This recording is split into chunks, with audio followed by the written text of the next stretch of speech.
in association with. Ini kisah perempuan-perempuan tangguh di timur Indonesia. Mama-mama pedesaan yang menolak menyerah pada keadaan.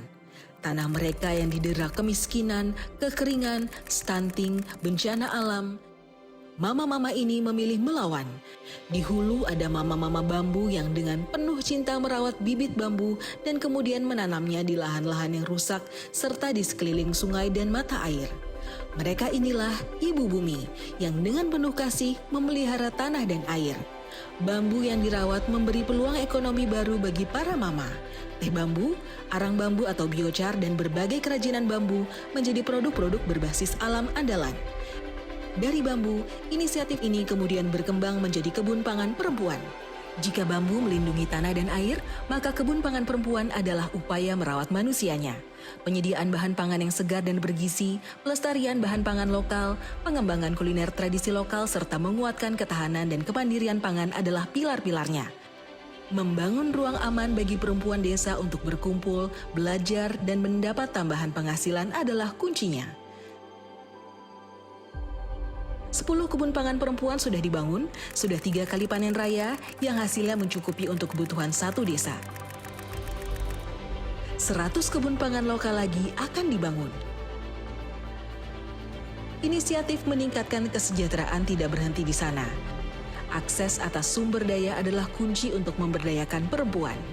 Berkat kerja keras Wamen PPPA Veronika Tan dan Dirjen Perhutanan Sosial Catur Endah Prasetyani, 6 kelompok perempuan memperoleh SK Perhutanan Sosial. Kawasan perhutanan sosial ini nantinya akan dihubungkan dengan kebun pangan perempuan. Kebun akan memenuhi kebutuhan jangka pendek keluarga akan pangan, sedangkan kawasan perhutanan sosial akan memberi penghasilan jangka panjang melalui komoditas bernilai tinggi seperti bambu, kopi, vanili, nilam, madu, serta hasil hutan bukan kayu lainnya. Seluruhnya akan dikelola dengan cara-cara yang lestari dan berkelanjutan. Karena para mama ini percaya bahwa memelihara alam sama artinya dengan merawat manusia. Hal yang sama mereka tunjukkan di hilir. Rumah produksi bersama Mosedia adalah pabrik modern pengolahan bambu yang dikelola oleh Bambu Koop, koperasi yang dimiliki para mama bambu. Di sini bambu yang dipanen secara lestari diolah menjadi berbagai produk dengan nilai tambah dan nilai jual yang tinggi, mulai dari papan dan tiang bambu laminasi untuk kebutuhan konstruksi, meja dan kursi belajar, hingga cindera mata unik dan menarik. Pabrik ini dirancang sebagai fasilitas low carbon dan zero waste, karena itulah pada pertengahan 2027 di kawasan pabrik akan mulai dioperasikan pembangkit listrik tenaga biomas atau PLTB. Bahan bakarnya adalah limbah bambu dan limbah pertanian. Dari hulu hingga hilir, para mama sudah bekerja dan membuktikan bahwa merawat alam dan mensejahterakan manusia bisa dikerjakan secara bergandengan. Bahwa ekonomi restoratif, ekonomi yang mensejahterakan manusia dan memuliakan alam adalah model yang tepat untuk daerah pedesaan Indonesia.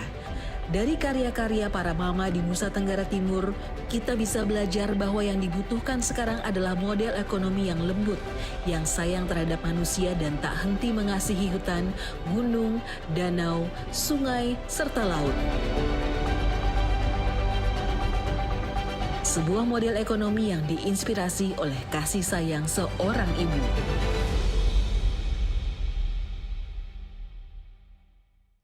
Ya, halo, selamat datang di The Big Idea Forum dan kali ini merupakan Roundtable Forum Dialog Ekonomi Restoratif.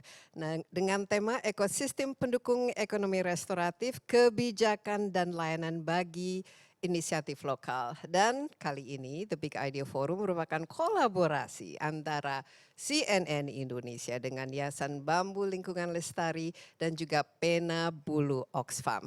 Nah, mungkin para pemirsa juga bertanya-tanya, sebenarnya itu ekonomi restoratif itu apa ya?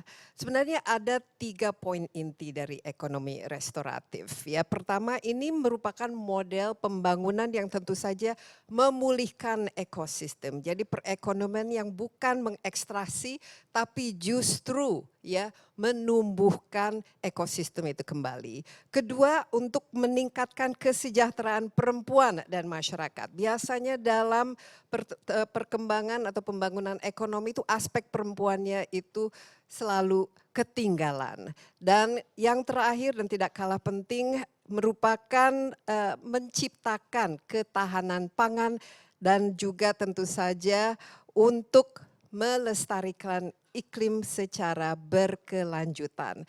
Nah, saat ini seperti kita lihat ya tadi di video banyak sekali inisiatif yang sudah dilakukan oleh masyarakat lokal di daerah-daerah untuk bukan saja membangun perekonomian yang restoratif tapi juga untuk membangun diri sendiri, memperkuat diri sendiri. Nah, pertanyaannya, apakah praktik-praktik lokal seperti ini, inisiatif sudah begitu banyak dilakukan khususnya oleh perempuan, itu mendapatkan dukungan secara kebijakan sehingga bisa dipraktikkan jauh lebih luas lagi dan jauh dengan cara-cara yang lebih sustainable. Nah, di dialog kali ini kita akan menanyakan langsung kepada pembuat regulasi dan kebijakan apa-apa saja ekosistem yang perlu dibangun, apa-apa saja yang harus dijadikan support system sehingga ekonomi restoratif berbasis lokal dan perempuan ini bisa berlangsung dengan baik, mensejahterakan masyarakat, tapi lebih lagi bisa menjadi sesuatu yang membangun Indonesia secara keseluruhan. Di roundtable ini sudah ada banyak narasumber nih orang-orang penting yang memiliki kebijakan tapi juga pemikiran bagaimana mengembangkannya. Pertama ada Pak Alam Syah Saragih, Dewan Pembina Artikel 33 Indonesia. Pak Alam, terima kasih atas kehadirannya. Kemudian dari akademisi, ini penting sekali, dari pemikirannya kita harus ya tahu apa-apa saja langkah yang perlu kita ambil. Pak Daniel Daud Kameo, Guru Besar Universitas Satya Wacana, ini mungkin pakai tepuk tangan dong supaya ini kayaknya tegang sekali kita round table ini supaya ide-ide kreatif ini keluar ya. Jadi kita juga harus perlu lebih santai ini. Berikutnya Menteri Desa dan PDT Pembangunan Daerah Tertinggal Pak Yandri Susanto. Pak Yandri, terima kasih atas kehadirannya. Dan selanjutnya ada Ibu Veronica Tan, Wakil Menteri Pemberdayaan Perempuan dan Anak Indonesia. Ini kunci menurut saya dari pembicaraan ini. Kemudian ada Wakil Menteri Pariwisata, Mbak Niluh Puspa. Terima kasih atas kehadirannya. Dan ada dari Dirjen Perhutanan Sosial Kementerian Kehutanan, Bu Catur Endah Prasetyani, biasanya dipanggil dengan Bu Eeng. Dan nanti kita harapkan masih ada juga salah satu wakil menteri yang kita tunggu, wakil menteri perindustrian, belum sampai, tapi kita mulai saja langsung dengan Pak Alam yang kita harapkan sebagai pemantik ya dari diskusi ini. Nah, kira-kira setelah mendengarkan intro saya yang cukup panjang, ini ekosistem ini yang dibutuhkan supaya ekonomi restoratif ini bisa berjalan secara berkelanjutan, tapi juga difokuskan kepada pemberdayaan perempuan. Silakan Pak Alam. Terima kasih Desi, Bu Vero, ini energizer kita nih, Bu Vero, yang menyebabkan kita semua berkumpul, Pak Yandi, Pak Daniel, Bu Catur, dan Bu Niluh. Kita hadir juga di sini dengan produk-produk lokal ya dari NTT yang ternyata kalau dipakai saya baru kerasa juga nih jaket lumayan juga. Nah di kesempatan ini karena saya pemantik saya mau sedikit ajak merefleksi dengan cerita singkat ya. Saya diajak oleh Mbak Monik ke kampus bambunya di Bejawa itu Pak Yandri. Sampai di sana di perjalanan itu salah satu teman kita bilang, wah di sini kayaknya nggak ada tetangga ya orang tinggal sendiri. Saya tiba-tiba berpikir, inilah contohnya bias Jakarta. Kalau kita kan 100 meter sudah ada tetangga, di sana 500 meter tetangga itu. Dan biasa aja, jadi Pak Yandri yang di Sumatera juga pasti agak paham. Kadang-kadang lucu kita dengar cerita itu, tapi tanpa sadar juga policy atau kebijakan kita juga terpengaruh tentang itu. Saya coba otak-atik lihat data ya di situ. Kalau Indonesia itu pertanian, perkebunan, kemudian juga ada pertambangan itu yang disebut dengan sektor primer itu porsinya kira-kira 20%, turun jadi 17%, udah 23% gitu ya, waktu tahun 2014. Tapi kalau Indonesia tanpa Pulau Jawa. Begitu kita lihat 43% sektor primer. 43% ini sama dengan Indonesia tahun berapa? Saya lihat 79-80 Pak Yandri. Jadi bisa kita bayangkan Jawa dengan luar Jawa itu ketinggalannya luar Jawa berapa. Sepintas karena saya orang ekonomi saya berpikir ini tertinggal. Padahal lama-lama saya sadar ini bukan soal tertinggal atau enggak. Karena memang beda harusnya penanganannya. Bagaimana Jawa tanpa Jakarta? Kalau kita mau ngomong kita harus butuh industri itu komposisi dalam PDB 30%. Saya bilang kemarin ke Pak Hadi Basri, gampang. Lepaskan aja Jakarta dari Pulau Jawa dan seluruh luar Jawa, industrinya sudah 30%. Berhasil kita dengan industrialisasi, ketawa dia. Jadi itulah situasi kita yang ada dan kemudian kita sudah masuk ke satu area itu ya Bu Vero ya, di NTT. Saya lihat di NTT jalan, ini nggak mungkin kita mengembangkan NTT dengan mindset Jawa. Kalau mau ngomong pertanian, kebun mama-mama perempuan, kita mau dorong pertanian monokultur, kayak di tempat kampung saya dan Pak Yandri, kebun sawit semua, nggak akan selesai itu Pak. Jadi gimana, saya coba-coba buka, Indonesia ini ternyata unik. Ada yang memang harus dibiarkan tumbuh kayak New Zealand. Ada yang harus dibiarkan tumbuh seperti di hutan Amazon gitu ya Pak. Kalau kita mau Singapura ada Jakarta. Kalau kita mau melihat prototipe yang idealnya itu ya, imajinasinya kota suci, ada Serambi Mekah di kita gitu. Jadi kalau mau memimpin Indonesia dan membuat kebijakannya itu kayaknya nggak bisa kita dengan pikiran homogen, saya berpikir. Nah saya kemudian lihat di NTT, turun di Jawa, sudah ada pabrik bambu tadi yang dibikin. Bambu-bambunya saya tanya, Mon, udah berapa lama Monik di sini? Ya ini udah dibangun sejak berapa tahun yang lalu. Dan bambunya dari mana? Dari NTT. Saya bilang kalau di NTT kurang bambu, terus saya ralat, nggak boleh kayaknya. Jadi bikinlah pabrik itu sebatas kapasitas bambu di NTT. Karena kalau kita buka di luar NTT jadi pabrik massal, jadi Jawa itu nanti. Masuk di pertanian juga saya berpikir, kalau begini ekonomi restoratif itu kan tampaknya harus diarahkan untuk menjaga lingkungan tidak rusak dan memulihkan yang sudah rusak. Maka memang harus ada pembatasan. Saya bilang sama Monika, ini program kalian ini masuk di komoditi high end. Sudah ada perhutanan sosial belum? Oh ada, kita baru dapat 600 berapa tadi Bu Catur? Wah luas sekali saya bilang. Terus mau dijadikan apa? Ya kita mau selain nanti bambu, ada kebun mama-mama, ini untuk ngatasi kekurangan makan dan lain sebagainya supaya bisa lebih murah. Oke, kalau begitu komoditinya pun harus kita pilah.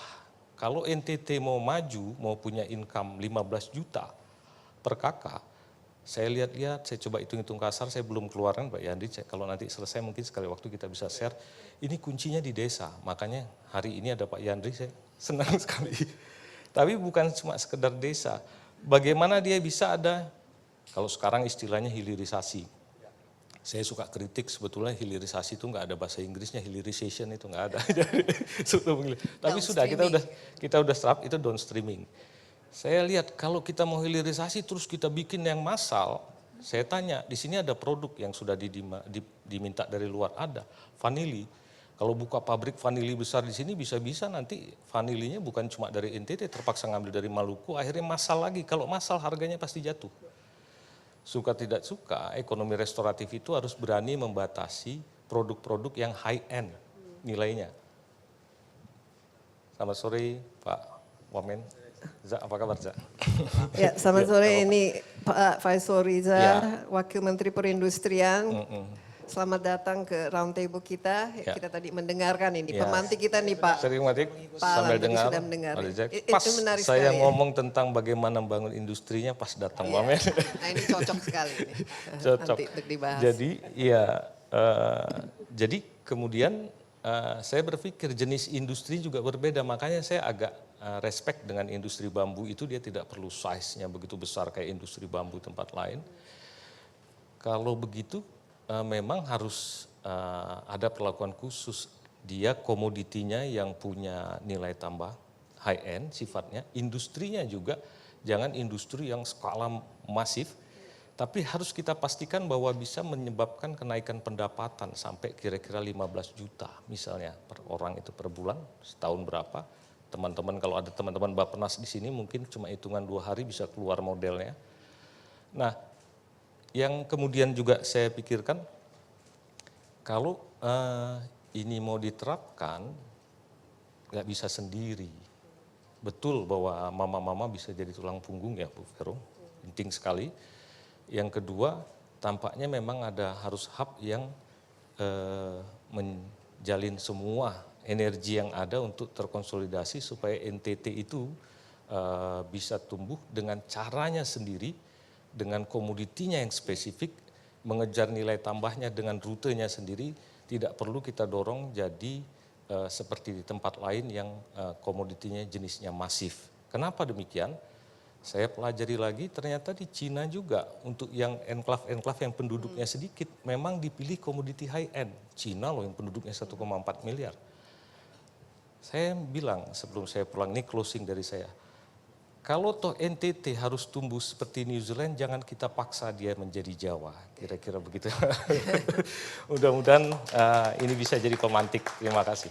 Ya, terima kasih Pak Alam. Ini menarik sekali karena Pak Alam ini adalah Dewan Pembina Artikel 33 Indonesia. Mungkin kita ingatkan kembali nih, Artikel 33 ini kan di mana bumi dan air dan seluruh kekayaannya itu kan harus dikuasai oleh negara, tapi dengan untuk kesejahteraan masyarakat. Itu kan sebenarnya intinya. Dan selama ini kan kalau kita lihat kan Indonesia dari itu begitu luas, tapi ketimpangan itu terjadi dari bukan saja dari segi ekonomi, tapi sosial dan lain sebagainya. Sementara itu banyak sekali sumber daya alam kita tuh justru di luar pulau-pulau yang sangat padat seperti Jawa. Nah, salah satunya tentu saja termasuk di NTT dan juga di pulau-pulau lain. Nah, ini menarik sekali untuk kita membahas bagaimana menerapkan ekonomi restoratif ini. Tadi ada poinnya supaya dari segi nilai tambahnya ya dan keunikannya itu dijaga, kita juga menjaga budaya tentu saja.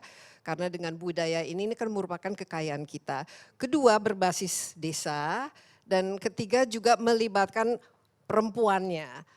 Sehingga diperlukan ekosistem yang khusus, bukan seperti perekonomian yang ekstraktif, yang semuanya itu masif dan lain sebagainya. Ini Pak Daniel Daud Kamil sebagai Guru Besar Universitas Satya Wacana, saya berikan beberapa menit pada Bapak untuk menjajaki bagaimana cara-cara ini supaya ekosistem bisa dibangun. Karena saya lihat ini jawabannya semua ada di meja ini untuk menciptakan ekonomi restoratif yang berkelanjutan. Silakan Pak. Terima kasih Bu Desi. Karena latar belakang saya ekonomi, maka memang akan lebih banyak saya lihat dari kacamata ekonomi. Juga mungkin saya harus perkenalkan diri saya juga, saya putra asli daerah NTT. Jadi besar, kecil, lahir di desa terpencil di pedalaman Pulau Timur.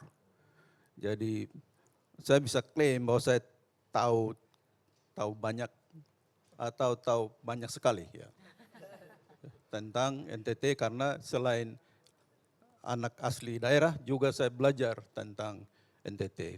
Skripsi, tesis, disertasi mengarah ke NTT. Saya kalau ngomong sedikit Bu Desi, restoratif, sustainable, dan teman-temannya itu, dari kacamata seorang ekonom, itu biasanya kami sangat hati-hati membuat frame-nya. Karena pertama, saya lebih senang lihat kita berada di dalam satu sistem, global system, di mana banyak kali tidak ada pilihan. Ya, harus hidup di dalam sistem tersebut. Maka tidak bisa juga terlalu eksklusif. Kalau tidak ya terpental karena sistemnya terlalu kuat dan terlalu besar. Itu selalu saya pakai sebagai batasan. Kemudian yang kedua, ngomong tentang NTT, saya selalu datang dengan satu keyakinan bahwa daerah ini, bukan saja keyakinan ya, berdasarkan data, hasil penelitian saya sendiri, empirik, bahwa ini daerah kaya. Itu dulu. Kaya dalam arti secara ekonomi, orang NTT itu bisa secara ekonomi bisa hidup layak, makmur dengan kekayaannya sendiri. Itu dulu. Jadi kita tidak perlu ngarang-ngarang atau cari-cari karena kekayaannya itu sudah ada di sana. Kalau bagaimana membangunnya, bagaimana merubah kekayaan yang mungkin sebagian besar masih bersifat potensi, belum real, itu bagaimana caranya tadi sudah di Pak Alamsyah sudah angkat, sudah pancing dengan ekosistem. Ya. Kalau dari kacamata ekonomi, ya ekosistem yang ada itu kalau dari sisi input ada sumber dayanya, dari sisi proses ada teknologi, ada orang, ada pelakunya, dari sisi output ada pasar, ada sistem global dan sebagainya. Menurut saya ekosistem yang paling penting kita bangun di sana adalah bagaimana menguatkan tadi ibu-ibu atau perempuan-perempuan itu.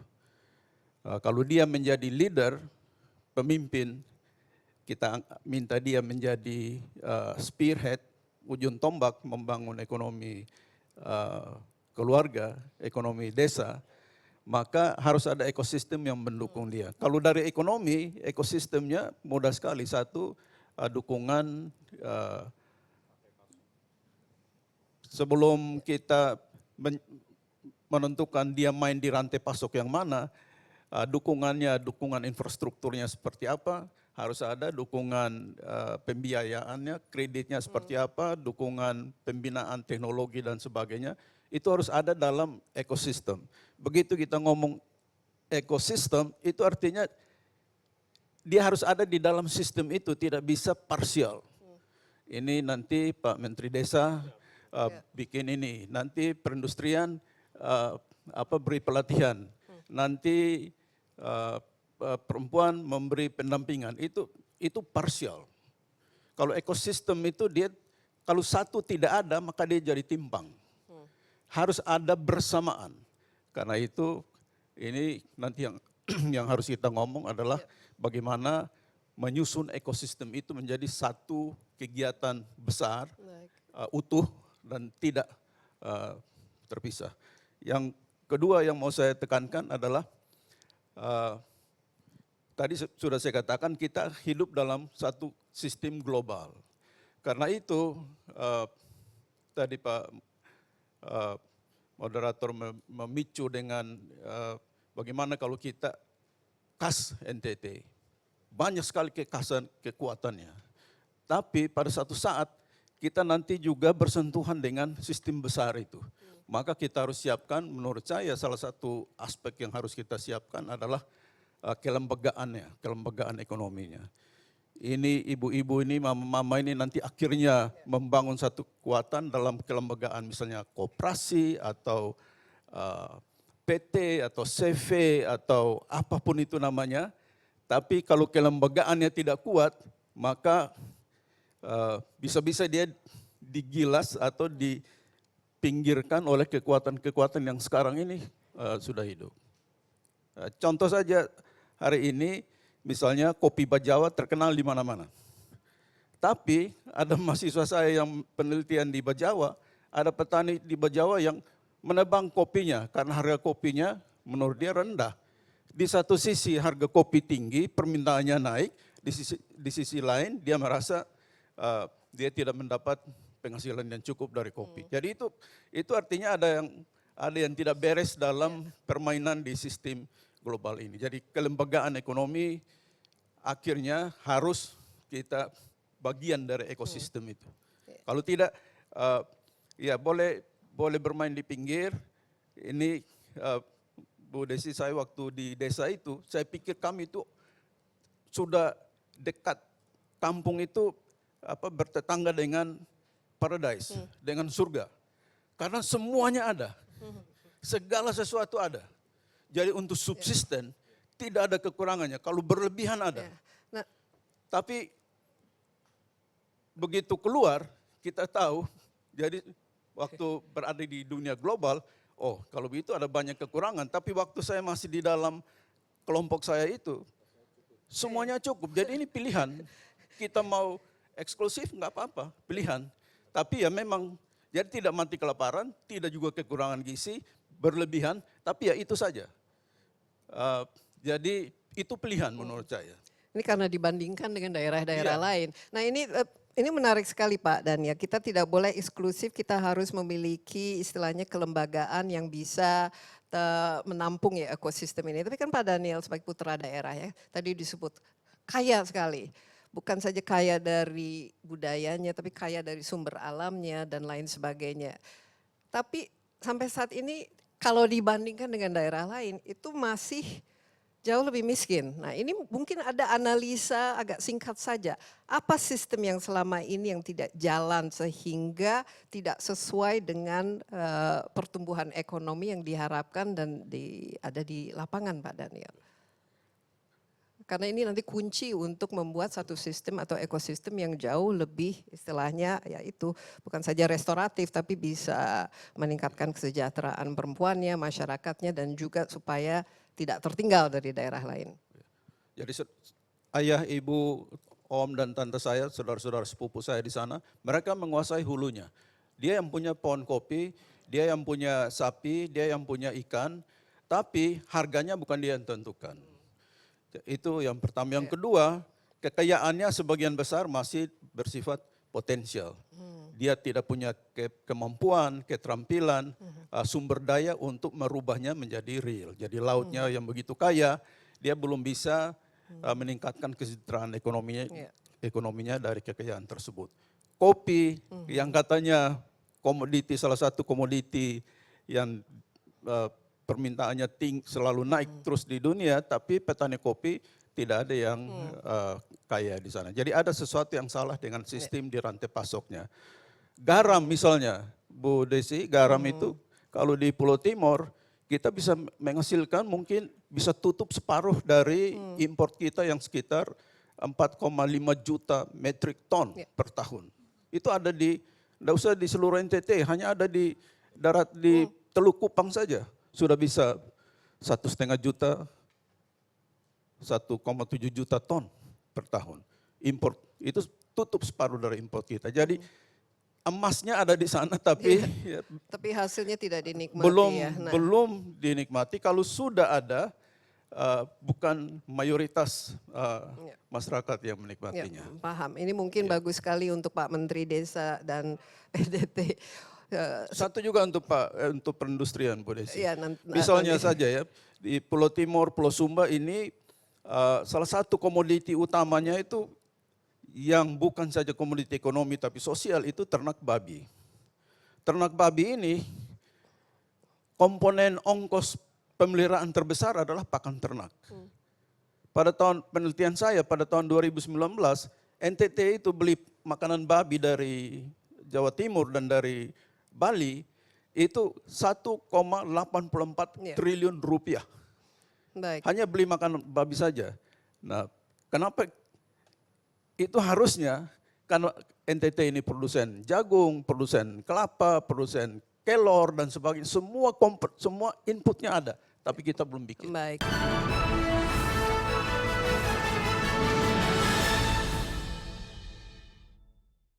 In association with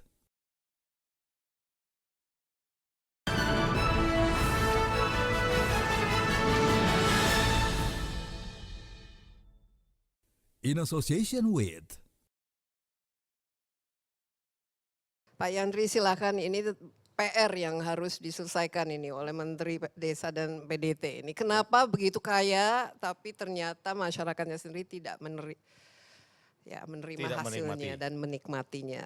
Silakan. Baik, terima kasih Mbak Desi Anwar, teman-teman para wamen nih, Pak Alamsa, Prof. Daniel. Saya kira temanya sangat menarik ini dan sangat seiring sejalan dengan kebijakan di Kementerian Desa. Karena kalau kita lihat kebijakan Bapak Presiden kan baru Bapak Presiden Prabowo Mbak Desi yang ada cita tentang desa. Yaitu membangun dari desa dan dari bawah untuk pemerataan ekonomi sekaligus pemberantasan kemiskinan. Karena angka kemiskinan terbesar itu ada di desa. Rata-rata 11,3%, tapi untuk daerah tertinggal itu 33% Mbak Desi. Daerah tertinggal itu ya banyak di NTT nih. Ada 3 kabupaten di NTT, kemudian ada 26 di Papua, ada 1 di Nias Utara, Pak Alamsa. Itu menyumbang 6.000 desa sangat tertinggal dan tertinggal. Kemiskinannya sekitar 33%. Nanti akan saya urai kenapa ini terjadi. Kemudian kalau nasional kan rata-rata kan 1 digit sekarang, 8,1. Artinya desa yang jumlahnya 75.296 itu menyumbang angka kemiskinan sangat tinggi. Sementara penduduk di desa kan sangat banyak, 202 juta dari total penduduk Indonesia.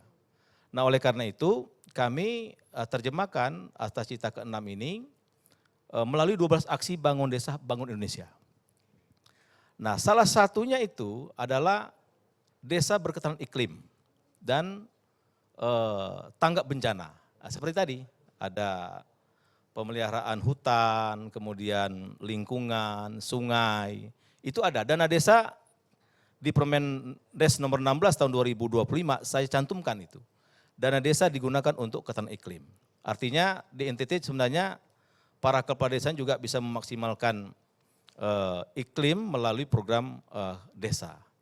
Nah kemudian dengan banyaknya tadi potensi desa, maka di 12 aksi bangun desa itu Mbak Desi, kita buat desa tematik.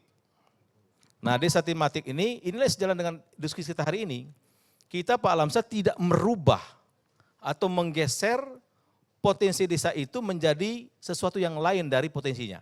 Nah, maka kita buat desa melon, desa jagung, desa ayam petelur, desa, tadi baru ini saya desa bambu bisa juga masuk.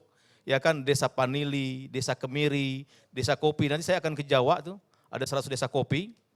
Sama dengan Pak Daniel tadi, petaninya tidak terlalu menikmati karena terlalu panjang rantai suppliernya itu, distribusinya terlalu panjang. Nah maka kita di 12 aksi itu Mbak Desi ada juga desa ekspor. Nah jadi desa ekspor ini dari desa langsung ekspor Pak Alamsa. Kita punya 59 negara tujuan.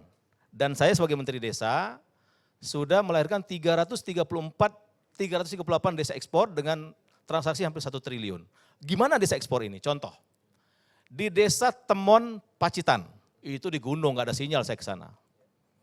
Ini sejalan dengan Bu Catur nih, perhutanan sosial. Kemudian juga ada wisatanya dengan sahabat saya Bu Nilu nih, atau perempuannya. Nah kenapa saya catatkan Temon? Temon ini penghasil gula aren organik. Menjadi desa ekspor, ada 8 desa saya ke sana. Itu ekspornya kemana? Ke Belanda. Namanya gula aren Temon. Packagingnya bagus, tampilannya bagus, rasanya sudah sesuai dengan kemauan Eropa. Kemudian ke Malaysia dan Australia. Di mana kolaboratifnya? Nah, perindustrian hadir di situ. Mereka memberikan mesinnya. Kemudian bagaimana perempuan yang kerja banyak emak-emak, yang mulai dari pengeringannya, kemudian packagingnya, ini semua perempuan. Kemudian bagaimana kelestarian alamnya tadi kalau kita mau restoratif, ekonomi restoratif, aren itu dipelihara. Semenjak ada pasar dunia itu, aren itu menjadi tumbuh kembang. Nah sehingga itu banyak off-roadnya, wisatanya situ. Jadi di samping mereka nyadap aren, Mbak Desi, di situ kita buat juga wisata off-road. Jadi mobil-mobil atau motor itu banyak di situ. Jadi ini ekosistem Pak Daniel yang kita bangun. Nah mungkin ini memang perlu ada istilah itu replikasi ke daerah lain. Nah kita sudah di Bajawa kita punya program tekad namanya Transformasi Ekonomi Kampung Terpadu. Di 1.110 desa.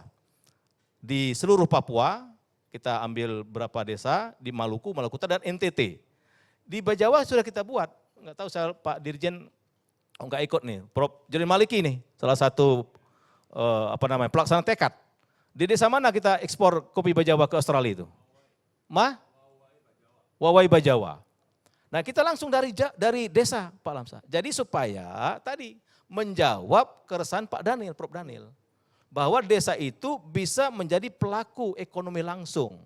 Tidak lagi terjebak dengan tengkorak atau tadi rantai pasok yang terlalu panjang. Maka kita perlu ada program desa ekspor dan kita kolaborasi. Maka kita di Kementerian Desa itu ada memegang istilah kita itu kolaboratif oktahilik.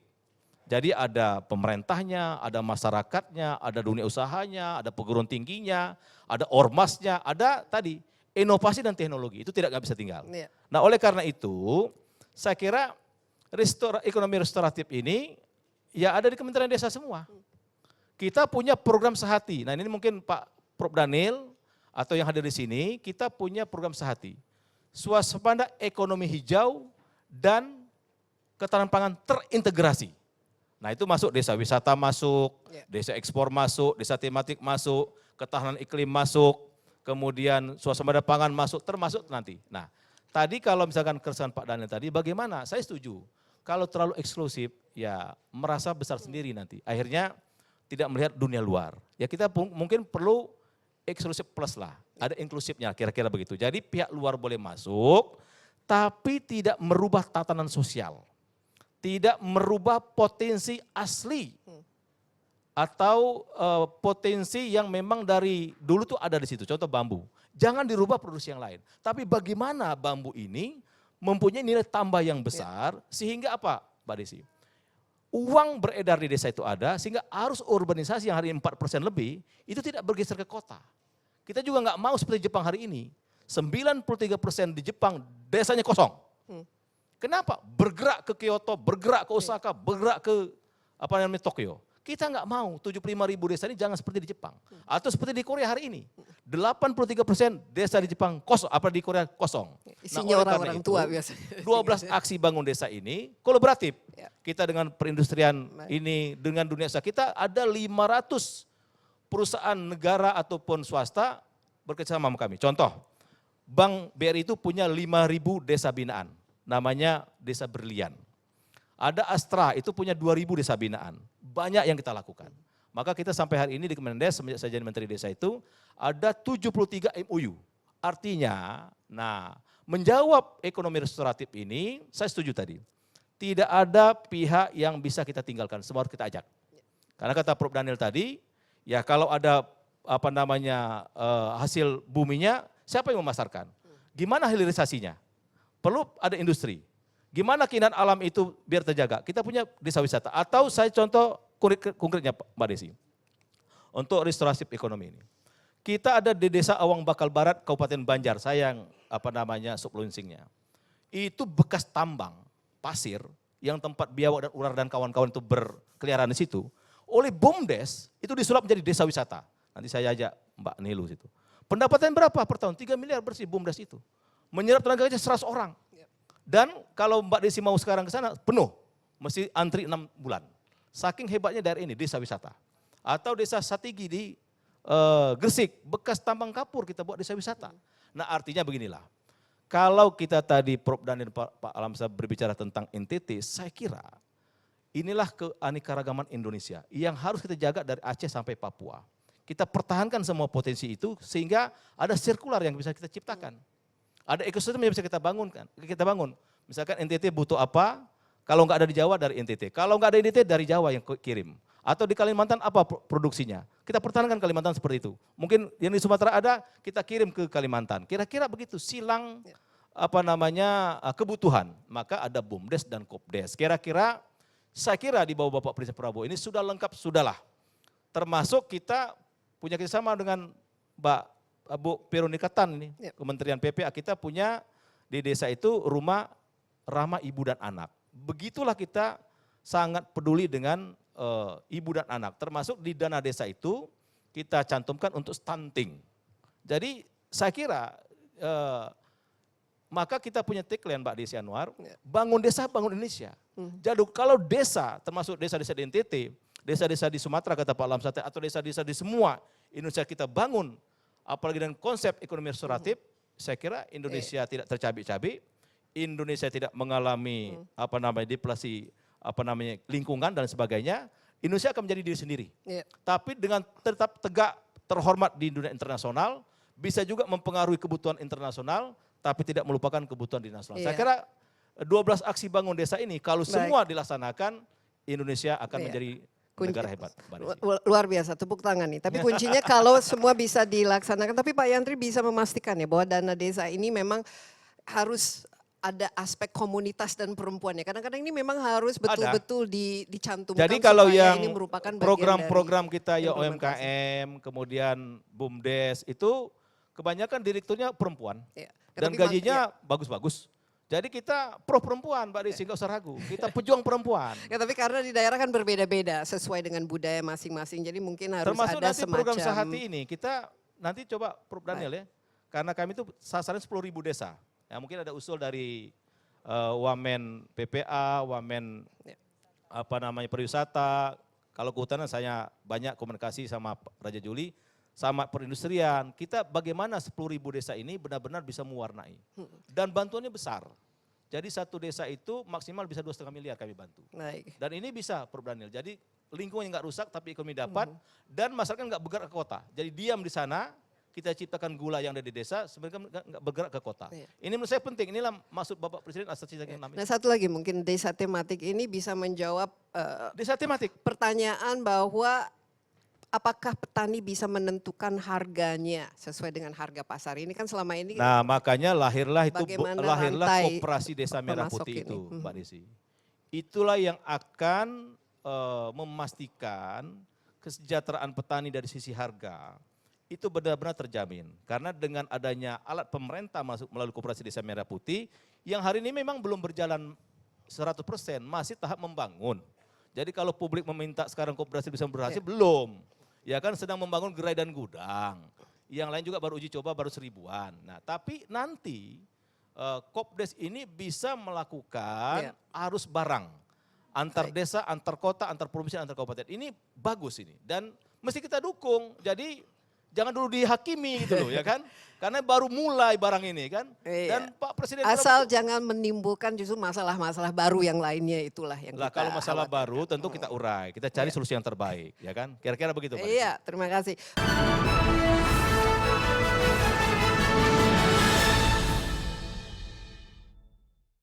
In association with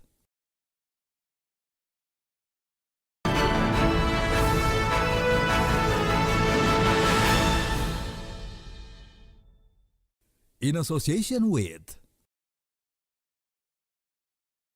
Ibu Wamen, ini menurut saya ini penting sekali semangat dari seorang Wamen Menteri Pemberdayaan Perempuan dan Anak. Saya lihat itu begitu banyak sekali daerah yang sudah dikunjungi. Nah, kira-kira benang merahnya itu apa yang Ibu Vero lihat dan apakah kebijakan khususnya kebijakan dari Kementerian PPPA ini sudah menjangkau kebutuhan perempuan dan anak dan telah menjadi pembantu lah dalam penggerakan ekonomi restoratif ini. Terima kasih Silakan, Mbak Bu Desi. Terima kasih Pak Menteri. Tadi pagi sudah berkunjung juga saya untuk memastikan afirmatif Pak. Untuk dana desanya karena benar kalau diuraikan semua kita kelihatan baik-baik saja. Ada desa desa tematik, ada desa wisata, tapi pada faktanya laporan-laporan kasus ternyata tidak baik-baik aja. Dengan polisi juga kita rise and speak, kita punya direktorat, kita punya UPTD. Nah itu berawal dari rasa sedih ya sebenarnya melihat bagaimana Pak Presiden mau bisa punya anak generasi emas 2045 kalau pada akhirnya kita melihat KDRT yang terjadi 1 dari 2 anak mengalami kekerasan baik dalam rumah. Nah inilah yang menjadi kunci ketika selama beberapa tahun ini ya udah hampir 2 tahun ya Ibu Menteri sering ya kalau ada kasus langsung datengin, langsung empati. Tapi masalah di pemerintah ini bukan masalah kita jemput bola dan menyelesaikan hanya dengan berkunjung. Ini ada sesuatu gap yang memang harus kita bereskan dari hulunya. Nah inilah yang hari ini sebenarnya dengan dari yayasan, dari Penabulu, YBLL, ini kita ingin menunjukkan bahwa kami ingin dari perempuan ini tidak dipandang sebelah mata lagi hanya sebagai objek. Kami ingin secara kepercayaan, membuang stigma-stigma yang ada, tentu edukasi penting. Tapi memberikan akses, kepercayaan, ruang, supaya para ibu dan para mama ini berani bahwa dengan potensi yang kita lihat sekarang di sini dari sandang, pangan, dan papan, ini sebagai contoh kenapa ada ruang dialog ini, sebenarnya kita bukan bahas soal NTT. Balik lagi, ini harus dijadikan step up ke wilayah-wilayah yang lain berdasarkan potensinya, Pak. Tadi Pak Menteri menyebutkan benar, kalau kita lihat UMKM 80% pelakunya perempuan. Saya kemarin ke Maluku, saya pagi-pagi ke pasar, mama-mamanya itu mendapatkan hasil dari nelayan, terus mereka menjual dari pagi sampai sore Pak. Dengan menampung, taruh di kepala ikannya dan mereka berjalan ke rumah-rumah untuk menjual Pak, menjajak. Dan malah mereka yang tahu inflasi, harga ikan, segala macam. Kadang air lagi besar, dapat ikannya bisa harga 500. Saya bilang satu hari penghasilan berapa Bu? Ya kalau ikannya lagi banyak, harganya turun 500.000. Saya jualnya kira-kira 1 juta sampai sore Pak. Lumayan lah bisa dapat 400-500.000. Tapi kalau lagi susah harganya 750, kami cuma dapatnya 200.000 Pak. Terus saya pernah ke Jawa, ya waktu itu jadi nelayan tuh pengupas keong, jadi diekspor ke Jepang. Ibu-ibunya bekerja paruh jam Pak, 2 jam setelah siang, 2 jam setelah pagi. Jadi habis masak antar anak, jam 10, jam 9 sampai jam 11. Terus habis makan siang beres jam 2 sampai jam 4. Mereka hanya dapat 50.000 Pak sehari. Ketika saya tanya kartu keluarganya, kartu KTP-nya, sebagai apa? Ibu rumah tangga. Nah inilah yang kenapa saya katakan begini, UMKM 80% pekerja yang lakuin perempuan. Di desa nelayan, iya juga yang ngelakuin juga banyak perempuan ya Pak, ekspor desa.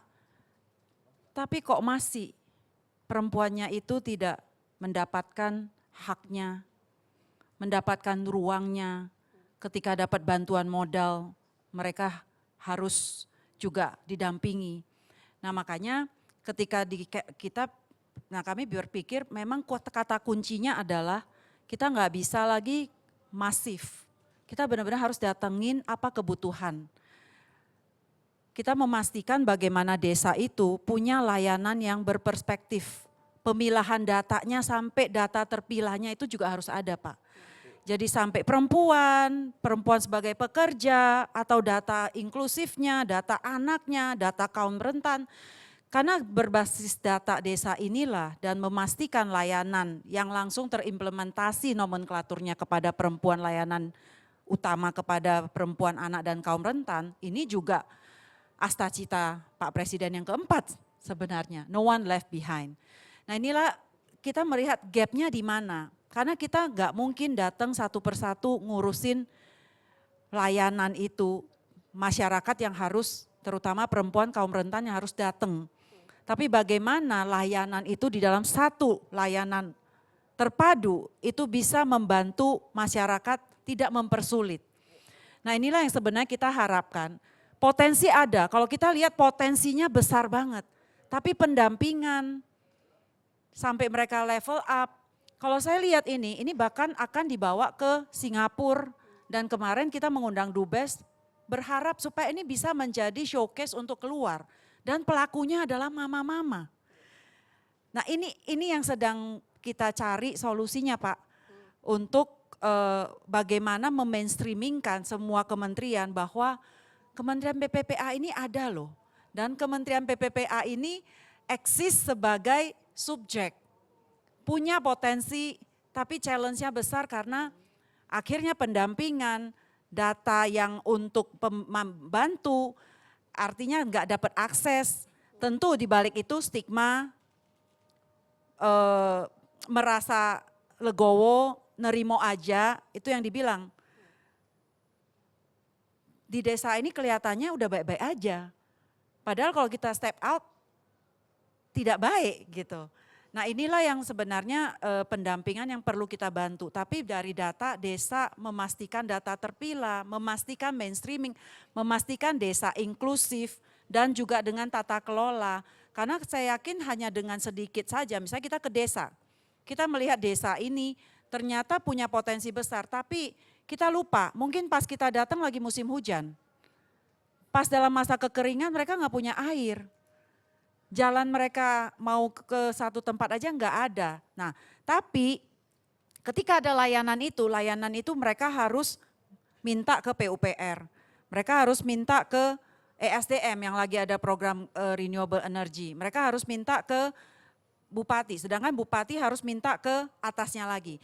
Nah, inilah yang sebenarnya data-data yang bagaimana kolaborasi kita yang harus kita kerjakan dan memastikan mainstreaming ke dalam setiap kelembagaan itu sehingga itu menjadi sebuah inklusif.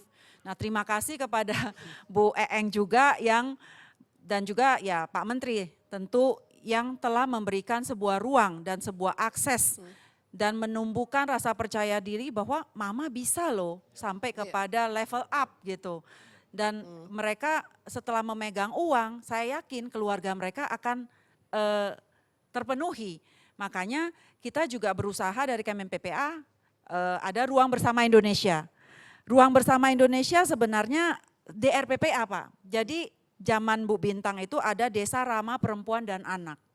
Tapi ketika kita ngomong Desa Ramah Perempuan Anak itu benar-benar kita cuma parsial. Desa ini kita kerjakan, desa yang lain kita tidak, mana yang ada kita kerjakan. Tapi kan nggak bisa parsial seperti itu. Tata kelola sebenarnya yang penting yang memberikan perspektif itu. Nah inilah yang sebenarnya dari Ruang Bersama Indonesia kita mengikat bagaimana ini bisa dijadikan program prioritas menjahit. Makanya keluarlah dari champion yang ada, kita memasukkan program kebun pangan perempuan ini. Jadi championnya ada, tujuannya adalah perutnya dulu diedukasi. 1000 hari kehidupan itulah permasalahan stunting. Nah ini yang kita tarik dari program prioritas kepada keluarga melalui mama ini. Jadi kita harapkan ada secerca harapan dan semangat karena kita bicara soal lahan. Udah bicara lahan, mereka mulai menanam kebutuhan rumah dulu, kan yang paling penting kebutuhan rumah. Makanya mereka menanam kebun pangan perempuan itu dengan asumsi kita memastikan ketahanan pangan keluarga. Tapi kan sebenarnya tidak berhenti di situ. Makanya program kita adalah ekonomi perempuan Pak. Jadi memastikan perempuannya pegang duit Pak. Dan perempuannya itu bisa menjaga keluarganya. Jadi harapan itu yang sebenarnya kenapa ini menjadi showcase dan bisa dengan universitas tentu Pak Alam dan juga profesor yang saya senang banget ketika bicara di NTT juga ini yang memberi semangat kepada saya. Ini sebuah forum yang sebenarnya membuat kita itu saling belajar dan kita bisa menambah sedikit aja untuk men-scale up. Dan kata kuncinya adalah perempuan. Terima kasih. Dan kolaborasi memang kunci ya untuk melakukannya. Nah berikutnya mungkin pada Mbak Niluh karena katanya harus meninggalkan tempat tidak lama lagi.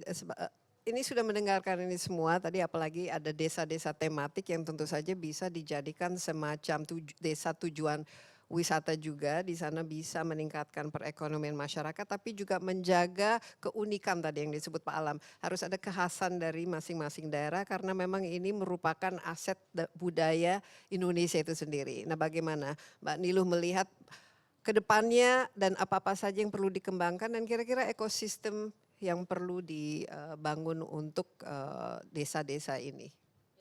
Terima kasih Mbak Desi. Tadi cukup banyak yang sudah disampaikan begitu. Kalau kami dari sisi pariwisata melihat ekonomi restoratif atau pariwisata restoratif itu sebenarnya adalah kunci dari kekuatan pariwisata Indonesia ke depannya. Karena baru saja ini UN Tourism merilis data yang menunjukkan bahwa 25% dari pengunjung atau wisatawan di dunia itu mereka mencari wisata yang dalam penerapannya itu menerapkan prinsip-prinsip sustainability. Gitu. Sehingga ini saya pikir jadi kekuatan di desa-desa. Karena apa? Desa wisata kita totalnya sekarang ada 6.000, hampir 6.500 desa wisata di seluruh Indonesia. Kekuatan utama dari desa wisata itu adalah justru alamnya. Jadi mereka menerapkan prinsip sustainability, ekonomi restoratif, pariwisata restoratif yang diterapkan oleh mereka. Jadi kami di Kementerian Pariwisata kemudian tidak hanya mengejar jumlah desa wisata ya Pak Menteri yang muncul, tetapi bagaimana quality dari desa wisata itu. Artinya apa? Wisata atau setiap uang yang dibelanjakan oleh wisatawan di desa wisata itu harus dinikmati oleh semua lapisan masyarakat yang ada di sana. Kita lihat bahwa pariwisata itu punya multiplier effect yang luar biasa besar. Dari satu wisatawan yang datang, yang hidup itu banyak sekali. Mulai dari akomodasi, misalnya homestay atau hotel kecil yang ada di desa. Kemudian akomodasi, transportasi yang ada di desa. Kemudian yang paling penting dan paling banyak melibatkan perempuan adalah small businesses. Misalnya di sana ada pengrajin tenun, di sana misalnya ada ibu-ibu yang membuat produk-produk makanan, kulinernya, tempat makan dan lain sebagainya. Saya baru saja kembali dari ND Mbak Desi ya, sebulan yang lalu saya ke ND, kemudian di tempat yang saya kunjungi, di desa-desa wisata yang saya kunjungi di ND, itu mayoritas digerakkan oleh perempuan. Gitu. Ini luar biasa sekali, jadi tepuk tangan dulu untuk perempuan-perempuan Indonesia. Jadi UN Tourism itu merilis bahwa pekerja perempuan di sektor pariwisata itu 53% lebih tinggi daripada laki-laki. Ini bukan sekadar angka gitu, karena ketika kita turun ke lapangan, ketika kita datang ke desa wisata ya Pak Menteri juga kan sering ke desa wisata, ya itu yang terjadi. Mereka yang menjadi penjaga budaya, mereka yang menjadi penjaga alam, mereka yang kemudian menjadi jantungnya pariwisata yang ada di desa-desa ini. Nah, di sini kemudian saya melihat bahwa ternyata ketika satu wisatawan datang sekian banyak yang bisa dihidupi. Jadi dan wisata itu ketika wisatawan datang mereka kan ingin melihat the real life dari masyarakat desa. Bagaimana mereka menjalani tradisi, bagaimana mereka menjalani kehidupan yang sudah dijalani secara turun-temurun, dan ketika itu datang wisatawan melihat dan masyarakat desa merasakan bahwa menghasilkan benefit dalam bentuk uang, mereka kemudian jadinya turut menjaga alam itu. Mereka turut menjaga kekuatan yang dimiliki oleh desa tersebut gitu. Dan itulah yang saya sebut sebagai pariwisata restoratif. Wisata itu tidak mengekstraksi apa yang ada, tidak mendegradasi, tidak kemudian menghancurkan apa yang ada di desa, tetapi ia harus menjaga, menguatkan. Itu yang kemudian terjadi. Nah, maka dari itu Kementerian Pariwisata kemudian menjaga ini melalui ada peraturan yang kita keluarkan terkait dengan pariwisata berkelanjutan. Itu peraturan menteri, di mana saat ini kita secara rutin setiap tahun melakukan sertifikasi desa wisata berkelanjutan dan sertifikasi destinasi wisata berkelanjutan. Apa itu? Itu adalah prinsipnya bagaimana desa-desa wisata ini betul-betul melakukan kerja-kerja wisatanya dengan tetap menjaga atau menerapkan prinsip-prinsip sustainability gitu. Dan ini juga menjadi satu kebanggaan karena sertifikasi yang kita lakukan ke desa-desa wisata yang begitu rigid, kemudian desa-desa wisata ini kita bawa ke level internasional. Saat ini 4 desa wisata kita itu sudah ditetapkan oleh UN Tourism sebagai best tourism village di dunia gitu. Jadi 4 desa wisata kita sudah dinyatakan sebagai desa wisata terbaik dunia yang di dalamnya adalah adanya prinsip-prinsip sustainability, prinsip-prinsip restoratif tadi. Dan di situ juga saya melihat bagaimana perempuan-perempuan mengambil peran yang sangat besar. Saya misalnya datang ke ND kemarin ke salah satu desa wisata namanya Desa Wisata Pemo.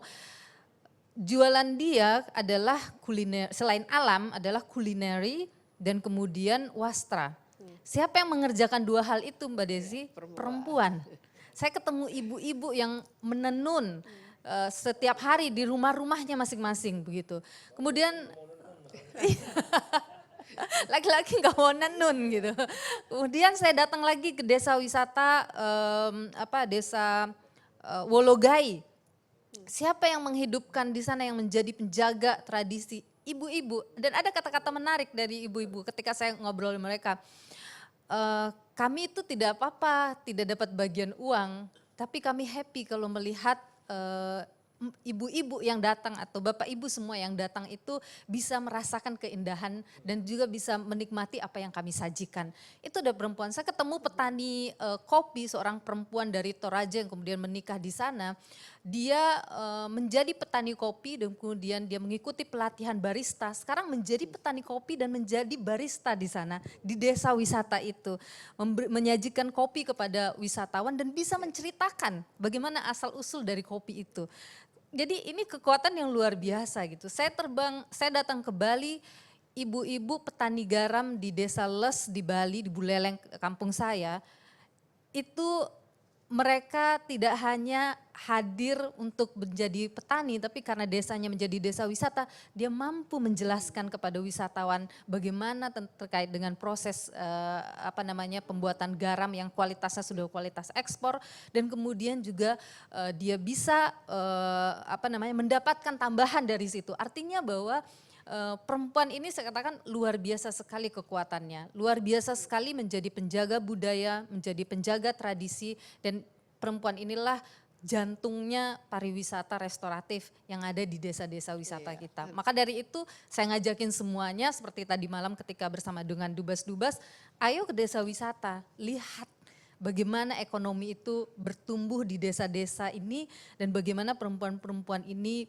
merasakan manfaat ekonomi yang luar biasa dari desa yang tumbuh. Ada juga yang menarik Pak Menteri, saya ke desa wisata di Jawa Tengah, anak-anak muda yang mengelola desanya.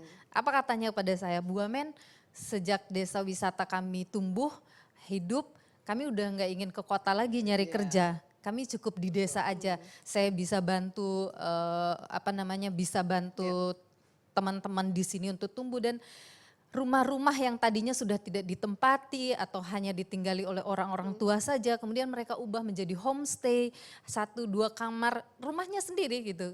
Kemudian mereka bisa mendapatkan penghasilan tambahan dari sana.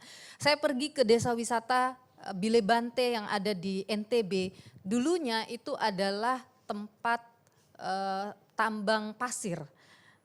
Yang kemudian tadinya petani di sana sudah tidak mau bertani karena lebih banyak menghasilkan dari tambang pasir. Tapi ada satu local champion kita yang menjadi ketua Pokdarwis di sana, dia menunjukkan pertama bagaimana ketika pertanian itu dijaga pasti akan menghasilkan uang. Dan sekarang tidak ada lagi penambang di sana. Mereka semua sekarang jadi petani yang mendapatkan penghasilan tambahan dari wisatawan yang datang. Tidak merusak dan tidak ada yang kemudian mereka ubah begitu. Mereka tetap menjalani kehidupan sehari-hari. Kekuatan-kekuatan seperti itulah yang sebenarnya ingin kami bangun, ingin kita terus tingkatkan melalui desa-desa wisata kita. Untuk itu kemudian di tahun ini kami membuat satu roadmap pengembangan desa wisata, koordinasi yang erat dengan Kementerian Desa juga, bagaimana agar desa-desa wisata ini tidak hanya menjadi angka-angka saja, tetapi kemudian bisa kita lihat bahwa perputaran ekonomi seperti Asta Cita Bapak Presiden di nomor 6 itu, perputaran ekonomi itu terjadi di desa dan kemudian masyarakat desa merasakan manfaatnya, ibu-ibu mendapatkan manfaatnya sehingga anak-anak masyarakat di sana bisa menikmati sekolah yang baik, kemudian juga anak-anak kita bisa mempersiapkan anak-anak generasi emas yang luar biasa dimulai dari sektor pariwisata. Jadi itu yang kita lakukan saat ini Mbak Desi, dan tentu kita masih banyak evaluasi yang harus kita lakukan dan kita masih butuh banyak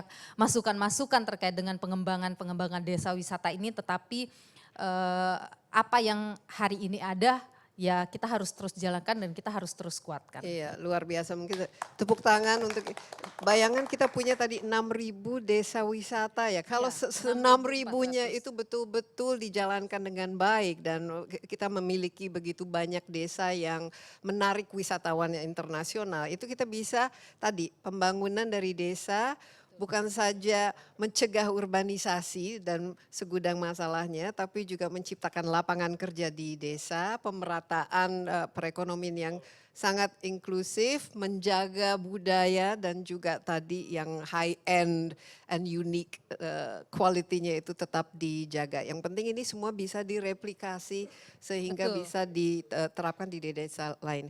Luar biasa, dan anak-anak muda sekarang kan bisa menjadi konten kreator itu di mana saja. Nah, itu dia, betul. Ini pekerjaan baru dan ternyata sangat menghasilkan Mereka bisa juga, bikin ya. paket wisata sendiri, sehingga kalau tadi Pak Prof. Daniel sempat menyampaikan mereka tidak bisa menentukan harga sendiri, mungkin di sektor pertanian ya. Di sektor pariwisata kami membuat mereka tidak sebagai penonton tapi sebagai pelaku. Mereka bisa membuat paket wisata sendiri untuk desanya, menjualnya sendiri, kita fasilitasi dengan online travel agent misalnya, dan kita hubungkan dengan tour operator begitu.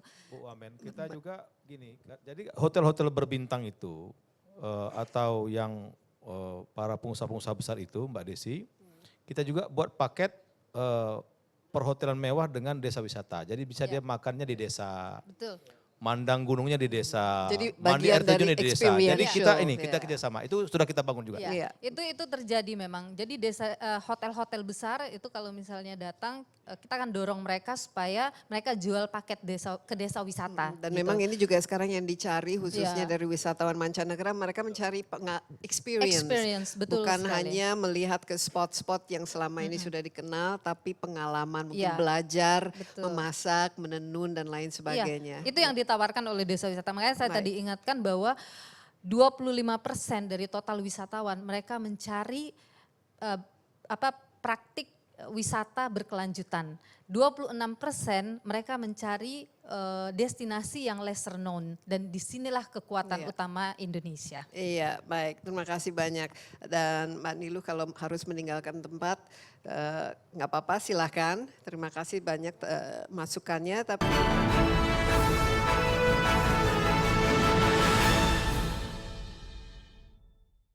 In association with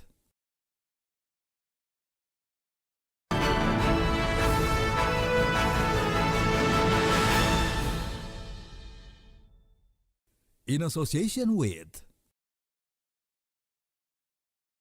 sekarang saya ke Pak Wamen Perindustrian, Pak Faisal. Tadi kita sudah mendengarkan juga perspektif dari Pak Daniel dari segi ekonominya. Nah, mungkin ekonomi restoratif ini bisa menjadi salah satu fokus oleh Kementerian Perindustrian, bagaimana supaya tidak hanya ekstraktif saja, tapi ekonomi yang menciptakan dan merestorasi, tapi juga memberikan benefit kepada masyarakat lokalnya, terutama kepada perempuannya. Nah, ini semua apakah bisa menjadi salah satu fokus dari Kementerian Perindustrian, Pak Faisal?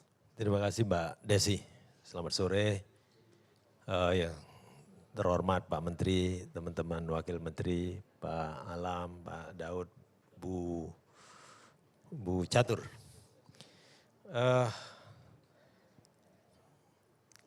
Saya kira ada banyak kita punya pengalaman, kita atau keluarga kita atau teman-teman kita yang punya sakit batu ginjal. Batu ginjal itu salah satu obatnya saya sebut saja batugin. Batugin itu diproduksi dari daun tempuyung dan keji beling. Ada dua daun yang kalau orang kampung biasanya direbus saja itu. Pelan-pelan itu batu ginjal itu luruh gitu ya, hancur dan hilang. Sekarang diproduksi dan jadi salah satu obat modern asli Indonesia yang diproduksi salah satu BUMN kita dan diedarkan sebagai obat yang biasa resepkan oleh dokter. Salah satu yang menurut saya penting di dalam ekonomi restoratif ini adalah OMAI, obat modern asli Indonesia. Obat modern asli Indonesia ini ya bahan bakunya itu herbal dari banyak banyak kekayaan flora kita yang dioptimalkan. Dan saya kira jamu-jamu modern salah satunya saya kira Pak Menteri sering mengkonsumsi kalau ke desa masuk angin gitu ya. Jadi pasti itu dikonsumsi. Semua itu adalah bahan-bahan yang tadinya adalah bahan-bahan yang hanya dipakai untuk kebutuhan harian, masak atau kebutuhan untuk pengobatan tradisional, tapi lama-lama digunakan, diproduksi, diolah, dilakukan riset dan dikembangkan, gitu ya. Itu nilai tambah industrialisasinya. Begitupun di sektor kosmetik misalnya, saya kira kita kenal minyak atsiri gitu ya, patchouli. Ya, yang sekarang jadi salah satu ekstrak parfum bahkan yang mewah itu salah satu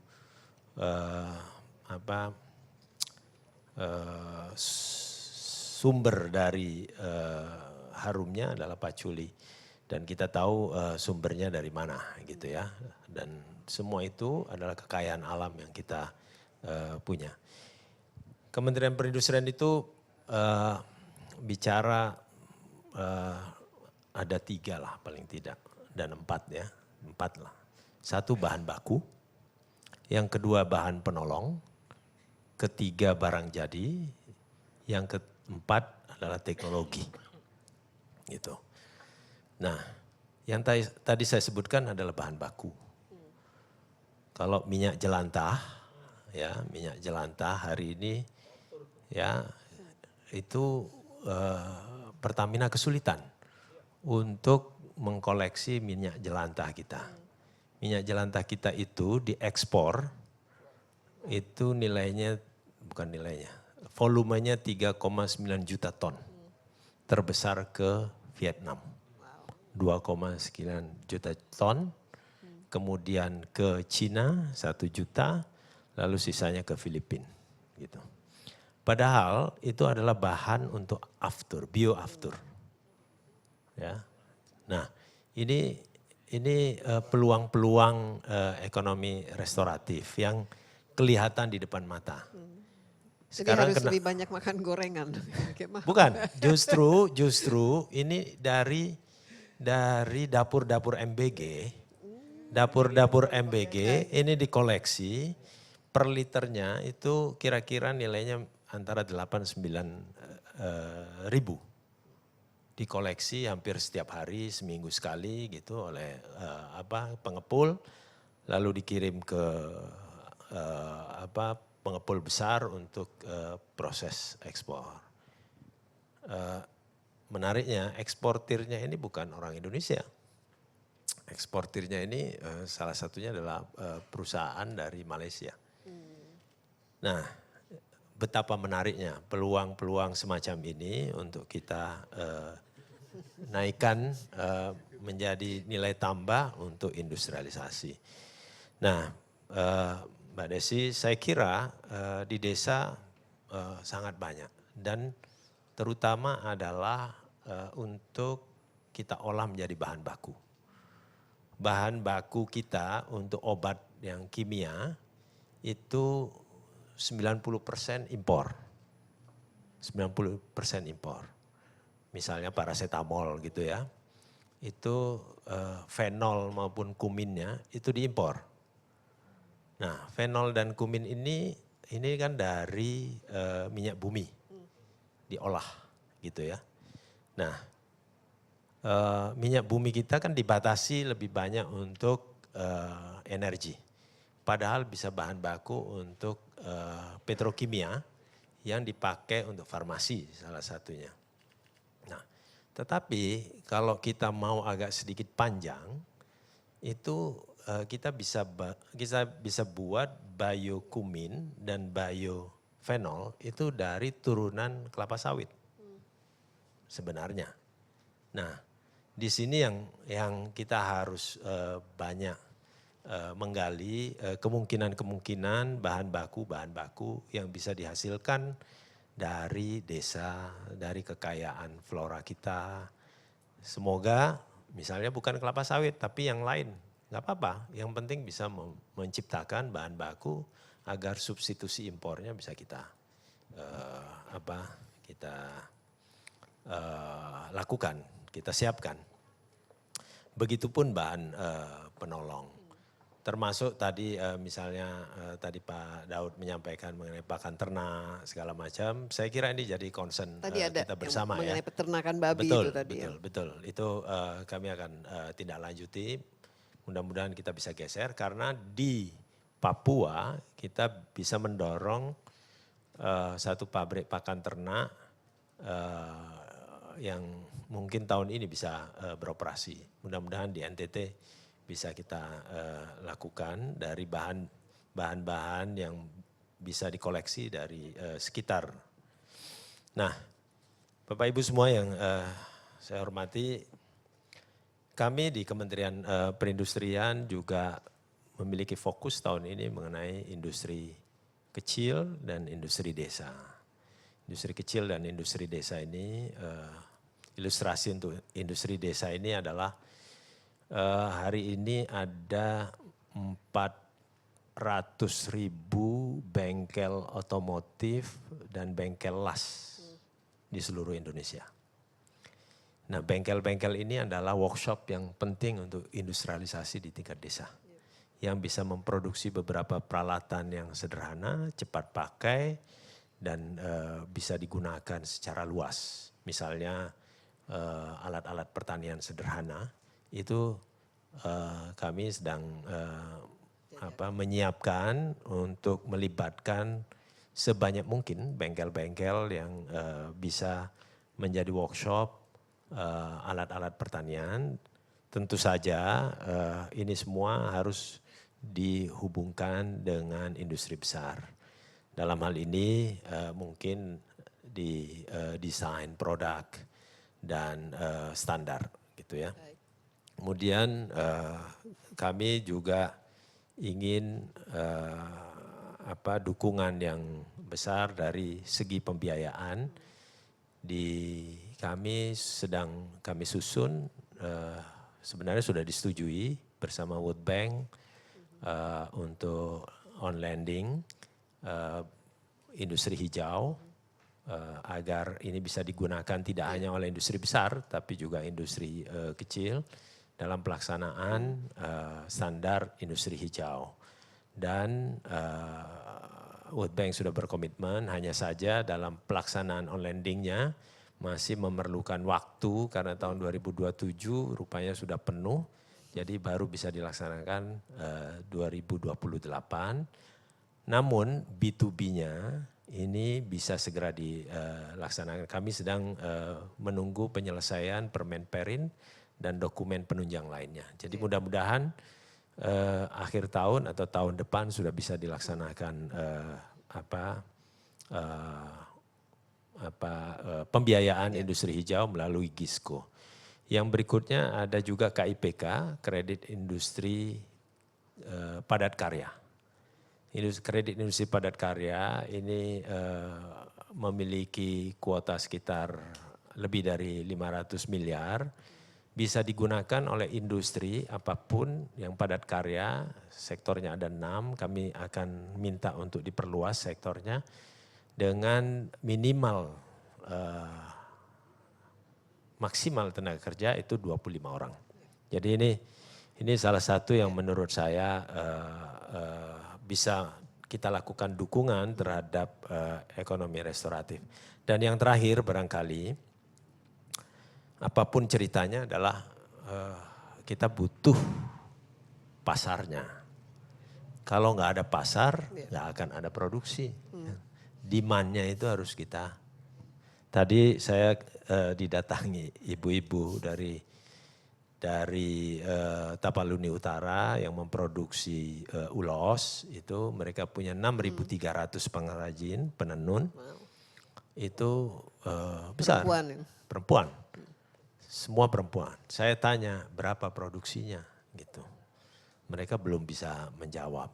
Nah, kita rasa perlu menyusun semacam roadmap untuk bisa mendapatkan gambaran peta pasar ekonomi restoratif kita ini seperti apa. Terutama di sektor saya yang industri, karena tentu ini kan berhubungan dengan teknologi, berhubungan dengan produk jadi, bahan baku segala macam.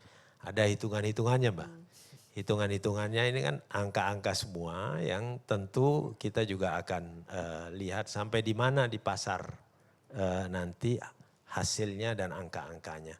Dan kalau itu bisa ketemu, maka kita akan bisa menyusun rencana produksi yang lebih terukur dan matang. Gitu. Kira-kira itu dari kami. Terima kasih. Masih terpaku pada supply and demand juga kan tadi. Global system ini memang harus jalan. Pak Yandri, tepuk tangan untuk Pak Yandri. Sekali lagi terima kasih banyak harus meninggalkan tempat dan kita harapkan juga tadinya semua bisa diimplementasikan dengan baik Pak.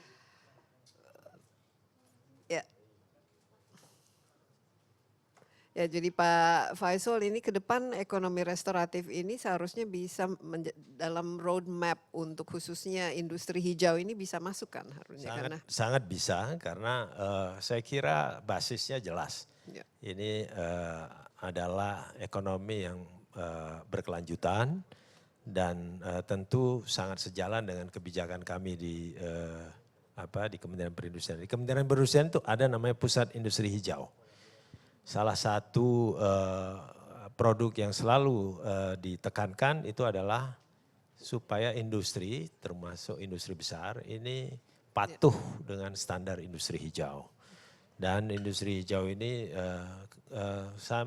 kita terus-menerus mengajak mereka comply. Kita memberikan penghargaan kepada perusahaan-perusahaan yang sudah memenuhi ketentuan standar industri hijau setiap tahun.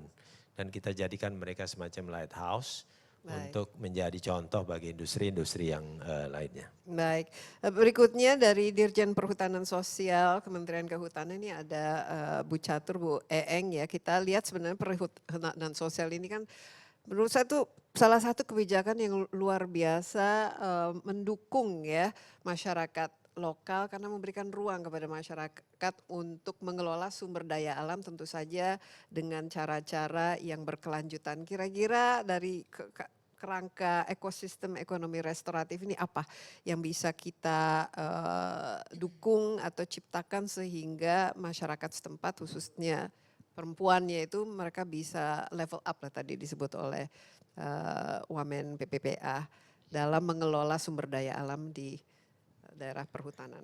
Oke. Baik, terima kasih Mbak Desi. Sektor kehutanan ini adanya di ujungnya ini bisa ujung paling belakang atau ujung paling depan gitu kan. Tadi sambil saya merangkum juga semuanya, ini ujung-ujung hulunya ini ada di Kementerian Kehutanan. Jadi program perhutanan sosial ini sebenarnya adalah salah satu program di Kementerian Kehutanan. Ini merupakan kebijakan afirmatif dari terjadinya kalau tadi Pak Menteri Desa bilang ketimpangan kemiskinan. Jadi ketimpangan kemiskinan itu karena 3 dasarnya.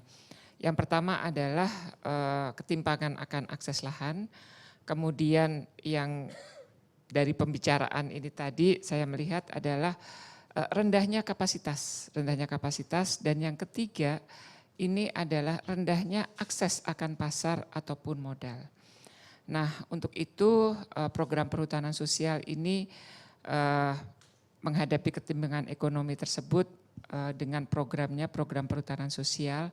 Karena apa? Karena tadi dari 11.000 desa Pak Menteri Desa, 110.000 ya kalau nggak salah, itu hampir 35.051 desa itu ada di sekitar dan di dalam kawasan hutan. Di mana dari data itu 36,51%-nya ini miskin. Karena tadi ketimpangan tadi. Sehingga pemerintah memberikan kepercayaan, memberikan akses kepada masyarakat untuk mengelola kawasan hutan selama 35 tahun dan dapat diperpanjang sesuai hasil evaluasi 35 tahun lagi. Nah, dalam pengelolaan hutan sebenarnya dari beberapa pertemuan-pertemuan tersebut menunjukkan bahwa ternyata perempuan untuk bekerja di dalam kawasan hutan ini kemarin dari profesor ini 2 kali lipat daripada laki-laki. Ya, kemarin waktu kita diskusi, jadi jamnya ini mengelola kawasan hutan dan hasil-hasil hutannya ini dari hasil penelitian, ini bisa 2 kali lipat daripada laki-laki. Nah, menariknya program perhutanan sosial ini kan diberikan kepada kelompok masyarakat. Tadi kesulitan akses modal, akses pasar, sehingga di dalam SK itu ada nama dan NIK-nya. Nama dan NIK-nya. Nah, nama dan NIK-nya ini kita kebijakannya adalah 1 kakak, 1 biasanya ketua keluarga. Nah, biasanya laki. Biasanya lelaki karena apa? Itu memang tradisi kearifan daripada Indonesia, kepala keluarga ini adalah laki-laki. Nah, izin tadi yang waktu itu di Bajawa nggak apa-apa ya Bu Vero ya. Bu Vero ini udah dinobatkan sebagai wamen teribut gitu kan. Semua diributin gitu kan. Saya bilang sama Bu Wamen, Bu memang yang mengelola ini banyak perempuan. Tapi SK-nya ini memang 10% adalah baru perempuannya. Dan pemerintah sebenarnya kebijakannya di Kementerian Keuangan itu untuk gender juga sudah di-tag. Tapi tadi ribut terus kan. Kemudian saya lapor ke Pak Menteri gitu kan. Artinya di sini tadi sebenarnya izin kalau dari cerita-cerita ini bahwa perempuan ini. Tapi fakta di lapangan ya kalau bahasanya Bu Vero, semua itu perempuan hanya membantu. Dia tidak punya legal standing. Dia tidak punya satu bahwa ini loh saya. KTP-nya ibu rumah tangga. KTP-nya ibu rumah tangga sehingga kami minta arahan Pak Menteri, ini kan kakak. Kenapa kakak ini kita tidak kartu keluarga? Jadi tetap dalam kartu keluarga, kita kan juga keluarga demokrasi, yang tercantumkan adalah nama perempuan. Nah itulah tadi di film, pertama kali di NTT ada satu SK persetujuan pengelolaan perhutanan sosial, ini 100%-nya perempuan yang diserahkan pada saat 21 April 2026 kemarin. Kenapa? Jadi dari 6 SK yang diserahkan, seluas kurang lebih 648 hektar, itu anggota PS yang dapat masyarakatnya itu 335 orang, 310-nya adalah perempuan. Jadi itu yang memang harus ribut untuk ribut mendapatkan tadi. hasil. Gak apa-apa ya Bu Vero ya. jadi ada nilai-nilai plus bahwa ini mereka juga diakui itu kan. Karena apa? Kebijakan dari program perhutanan sosial tadi kalau dari Pak Wamen Industri dengan omainya ini tadi obat modern, tapi hasilnya kan dari flora. Kita ada Warna Farma. Ada satu kelompok saya di Pasawaran di Lampung, ini ribut Pak suami istri. Karena di Lampung kebijakan kami ini untuk sinergi kolaborasi juga sudah ada dengan pemerintah daerah kabupaten, kita sebutnya Integrated Area Development, IAD. Nah IAD ini sebenarnya bagaimana bahan baku dari hutan ini sampai ke hilir. Nah yang ribut ini tadi sebelum saya diributin sama Bu Wamen, ini begini, ada mereka pengolahan kemiri sama pala. Kemudian dengan IAD itu kita membuat clustering komoditas. Kenapa? Karena yang tadi Pak Alamsah cerita, komoditasnya macam-macam, kecil-kecil, nggak jelas. Jadi ini juga terkait juga dengan kebijakan Pak Presiden sekarang dengan hilirisasi. Kita clustering komoditas antara lain ada kemiri, ada coklat, ada kopi, kemudian ada juga bambu. Tergantung dari potensi dari kabupaten tersebut. Nah di Pasawaran ini dengan kemiri dan palanya. Biasanya kemiri dijual utuh. Utuh harganya nggak seberapa, pala juga dijual utuh. Kemudian tadi ibu-ibunya dia yang jemur kemirinya, dia pecah, dia olah, kemudian IAD kalau Pak ini bilang tadi, biasanya kalau di akademisi pentahelix ya Pak. Kemudian berkembang lagi heksahelik, oktahelik, kalau saya bilang multi pihak. Dengan perguruan tinggi turun, ini turun, kemirinya ini menjadi minyak. Palanya ini menjadi minyak juga. Termasuk saya diajak Bu Vero kemarin di Bekasi. Anak-anak Gen Z sekarang, ini kalau buat pabrik nggak kayak zaman dulu, punya modal sekian triliun buat pabrik. Sekarang modelnya startup. Jadi, oh minyak kualitas yang begini, nanti tinggal dioper ke yang punya pabrik Bekasi, saya mau dong komposisinya seperti ini, sehingga pala tadi Pak jadi krim bayi yang kalau zaman saya punya anak kecil dulu minyak telon, sekarang anak sekarang krim bayi. Nah ributnya ini di lapangan kami punya, ini contoh ya, kami punya satu lomba misalnya Warna Lestari. Ibu kita kemarin nggak menang lomba, kenapa? Saya bilang. Karena gendernya nggak ada, padahal ini yang kerja kita semua, bapaknya mana kuat kamu naik pohon kemiri, kata bapaknya.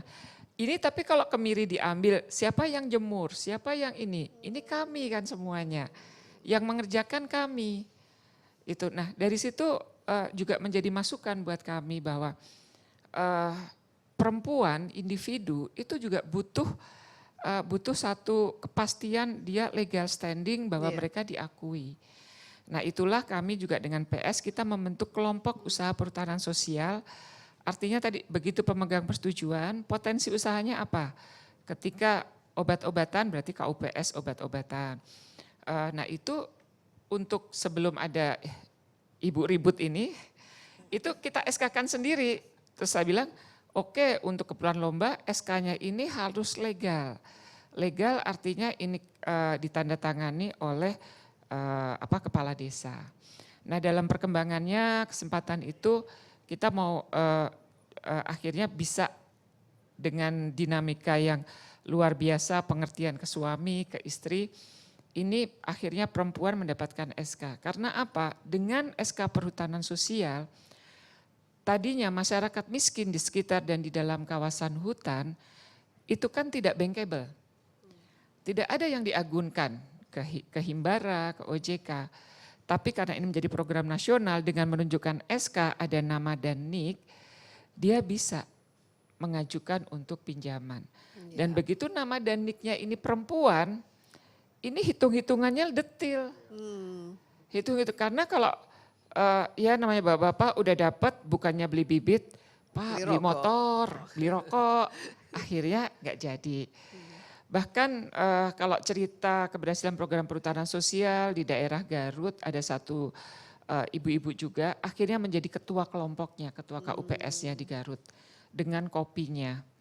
Dan kopi petaninya usianya sudah sesaya 50, mendekati 60.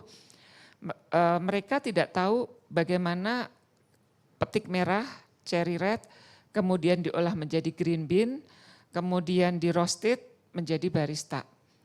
Akhirnya ternyata anak-anaknya ibu dan tetangga-tetangganya ini yang tadinya begitu lulus kuliah ke Jakarta kerja di restoran-restoran, akhirnya kembali ke Garut.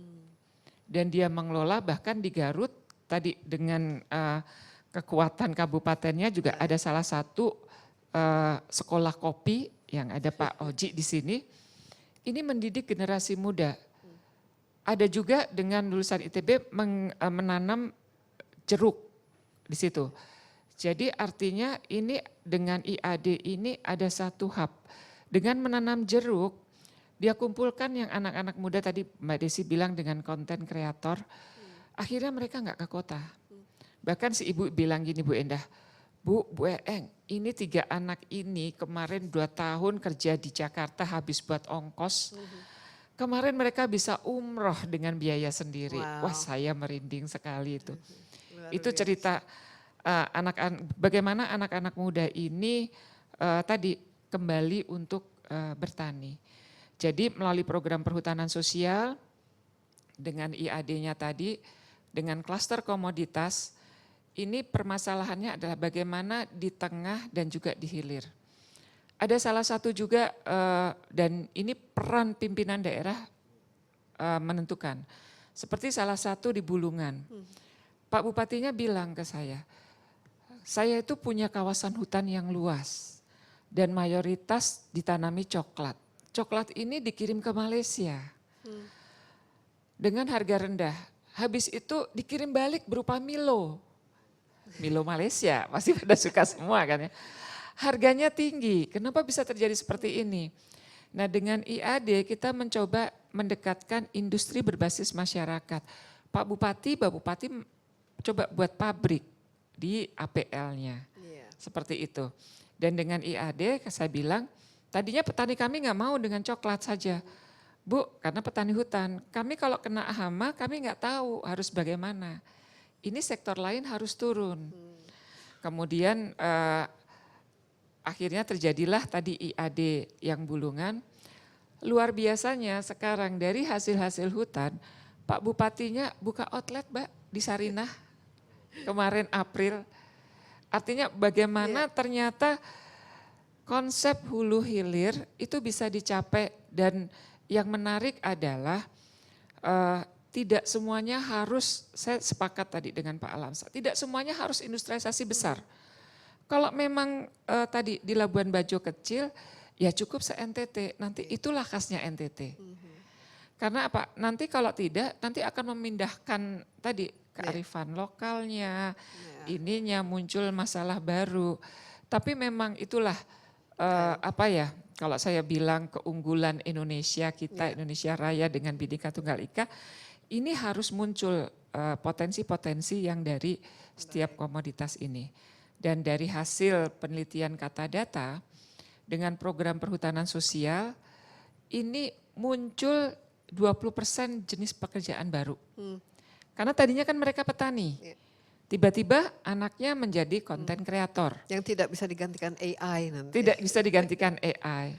Kemudian yang tadi kami kan juga dengan IAD itu sebenarnya ada perpresnya. Ada beberapa lokasi kita yang menjadi desa wisata. Dengan desa wisata di perhutanan sosial, akhirnya tadi ada uang masuk di daerah Sulawesi Selatan di Maros, tadinya pendidikan tertinggi hanya SMP. Dengan program perhutanan sosial, kemudian lokasi tersebut ada kars segala macam bagus, mungkin tadi Bu Niluh tahu, dia dengan Kementerian Pariwisata mendapatkan fasilitasi desa wisata, akhirnya anak-anaknya sampai perguruan tinggi. Jadi ini yang kalau kembali tadi ke restoratif ekonomi ini adalah bagaimana pembangunan ini tetap berjalan. Masyarakat tentunya harus sejahtera, tapi juga keberlanjutan atau hutan ini harus lestari. Baik, tepuk tangan ini luar biasa Bu Eeng. Jadi ini contoh bahwa memang ekosistem ini perlu diciptakan ya untuk mendukung ekonomi restoratif ini.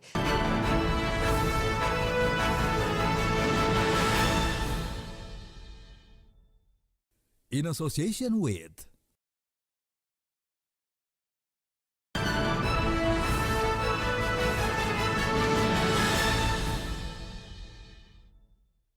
In association with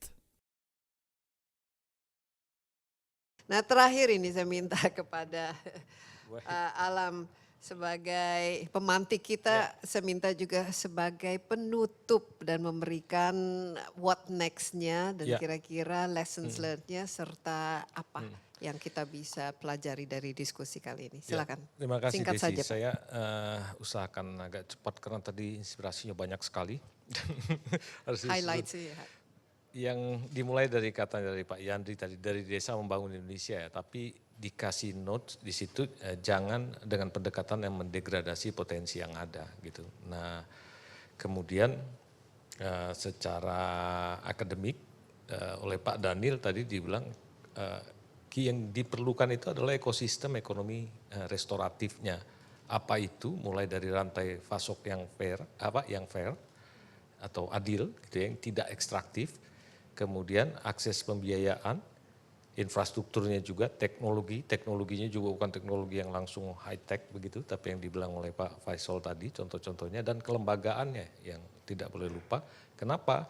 Karena tanpa itu kita tidak bisa berintegrasi ke ekosistem global. Nah, untuk bisa berintegrasi dengan ekonomi global itu dalam bentuk prakteknya sebetulnya bukan cuma kita, beberapa negara seperti Cina itu punya Zhejiang Green Village yang sudah dapat sertifikat dari PBB dan selalu jadi percontohan ya. Daerah tambang, ada sungai yang buruk kualitas airnya, mereka bisa ubah dengan prinsip misalnya yang sering disebut dengan Spatial Rural Economic Zone.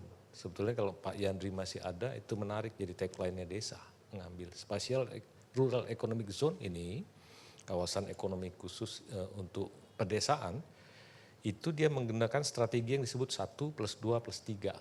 Satu itu adalah komoditi-komoditi yang high end tadi, yang memang diproduksi di sana. Kedua, industrialisasi yang tidak ekstraktif tadi, yang kok langsung masif. Ketiga, kawasan penyangga yang memang di-create seperti kawasan wisata, yang bekas tambang bahkan mereka bisa ubah jadi macam-macam itu. Diintegrasikan juga dengan jaringan-jaringan wisata yang lebih besar di luar gitu. Tadi Bu Vero udah bilang sama saya harusnya dibikin koneksinya.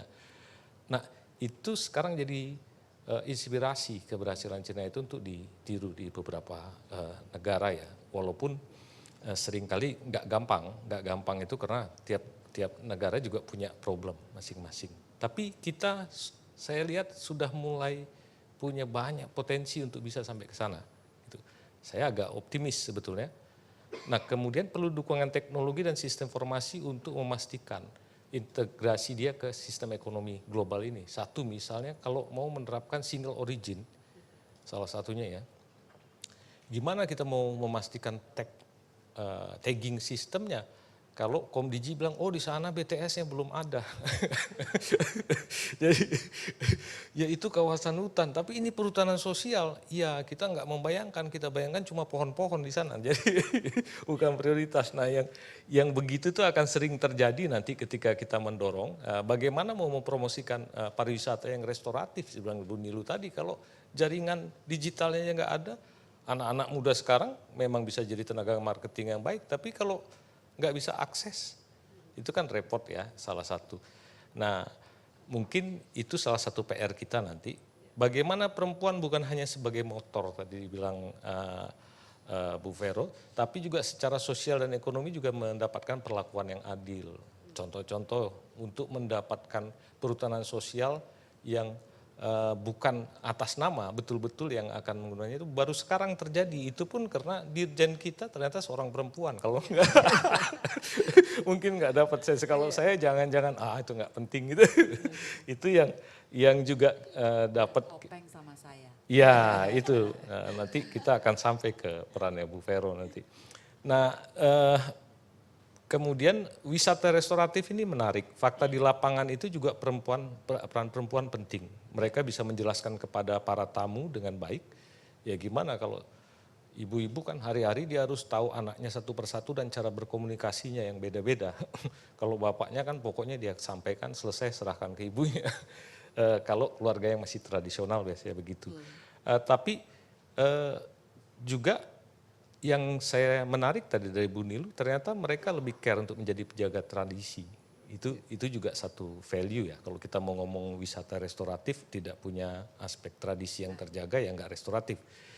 Di industrialisasi, saya lihat ada kecenderungan sudah ya, atau bahkan ada peluang yang disampaikan oleh Pak Faisal Reza tadi, industrialisasi yang berbahan baku dari desa kalau mau dipilih untuk ekonomi restoratif ini. Dan jangan lupa juga misalnya pakan ternak dengan bahan setempat itu bisa dibikin, teknologinya juga tidak terlalu sophisticated, bukan teknologi AI.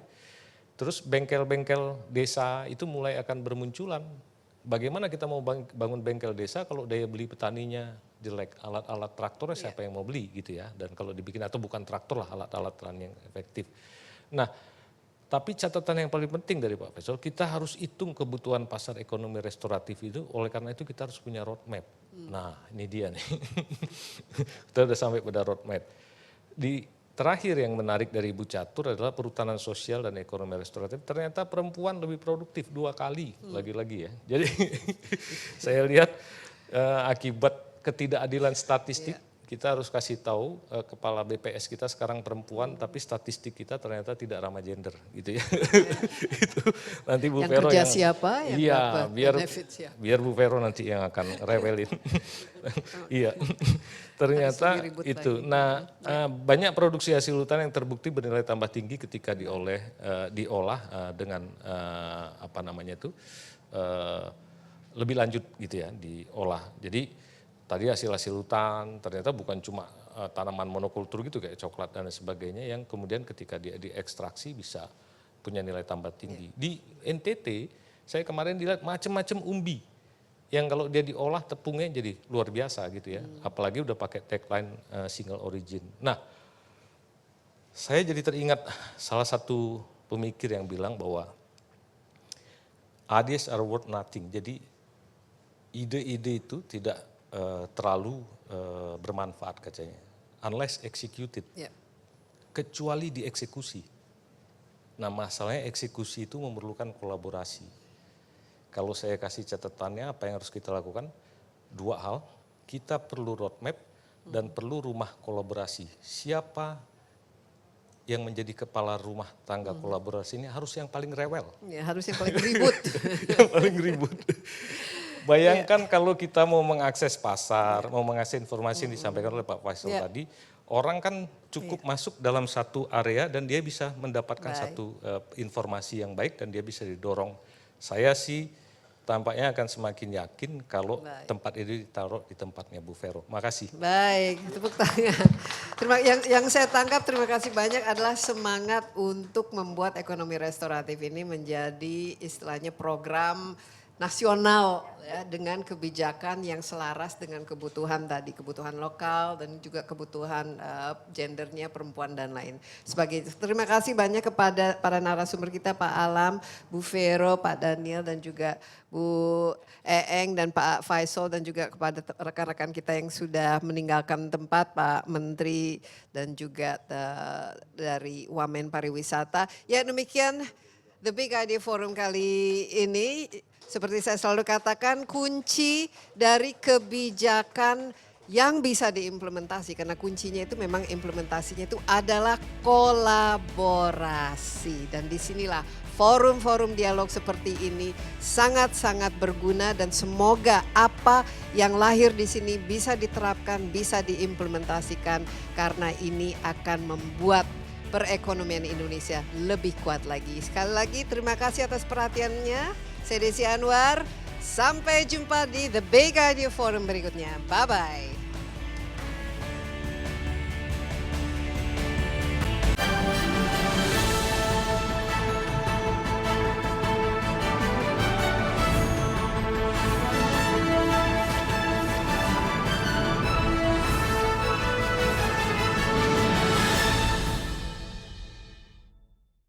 In association with